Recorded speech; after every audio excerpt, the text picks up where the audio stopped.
Hello and welcome to a new top 3 pens video. My name is AppelBoom and in this video we asked Dries Bleus from the Pencilcase Blog his personal top 3 pens. Every Monday we have a new episode, so if you don't want to miss out on any, subscribe to our YouTube channel. Normally Dries writes the blogs on his website and it is the first time ever we see him on screen. Dries lives in Belgium and I have met him several times now by pen shows, pen meets and in our store. We also sponsor his blog and support his great work what he is doing for the fountain pen community.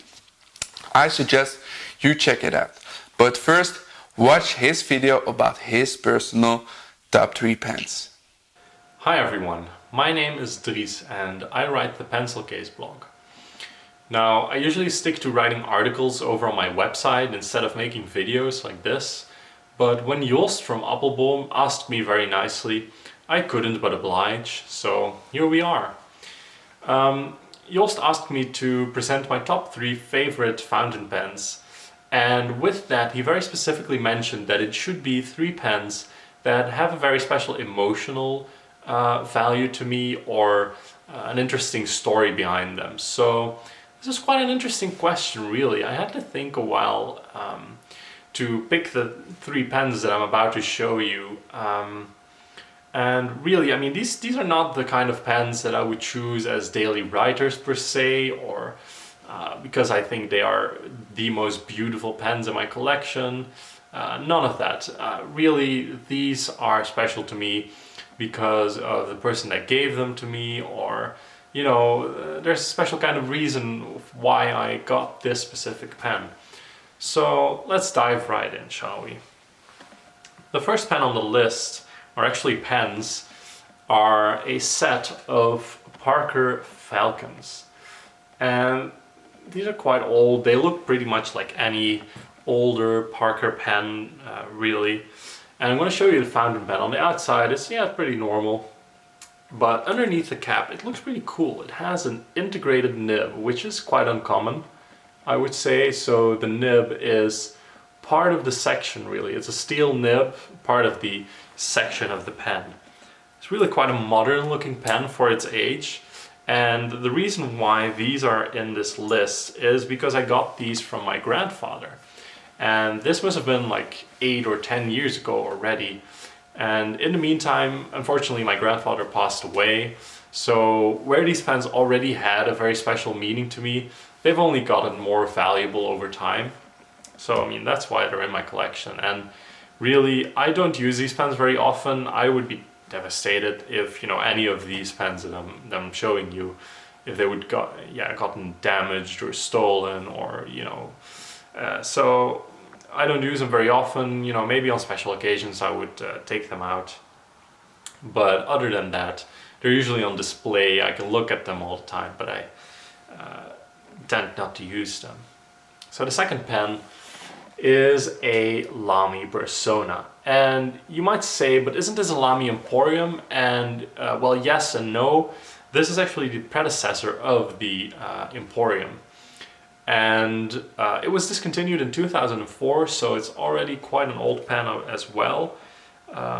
It probably was discontinued because the design was sort of ill-received at that time, and I sort of understand why. It's not the best looking pen out there, but it has some cool features, such as the clip, which I'm gonna try to show you, which slides out when you push down on it. It's really quite cool. And then underneath the cap, it has a tubular nib. So back in the day, Lamy used to experiment a little bit with their nibs still. You know, nowadays they're all the same. This has a 14K nib. It's quite bouncy. I quite like how it writes. But yeah, it's not the prettiest design.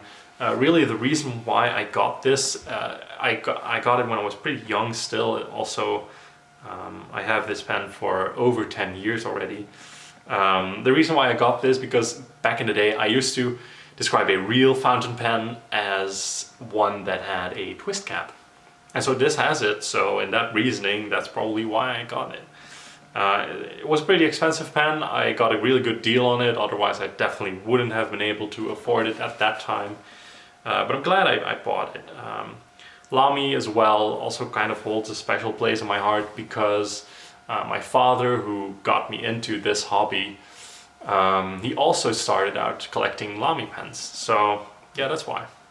I think this is pretty special pen. The last one on my list is a Pelikan. I don't think it's a secret that I do like Pelikan pens quite a bit.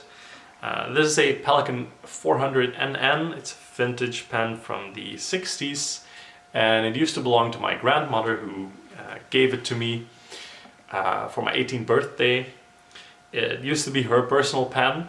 She was a teacher, so she used to, I guess, grade papers or tests from her students with this. And it has stood to the test of time quite well. It has been used, you can see that. It has been loved, you could say. It has seen better days, but it still works pretty well. I mean, the piston still works, the nib works. It's really quite a good pen. And I guess this is what got me into Pelikans in the first place.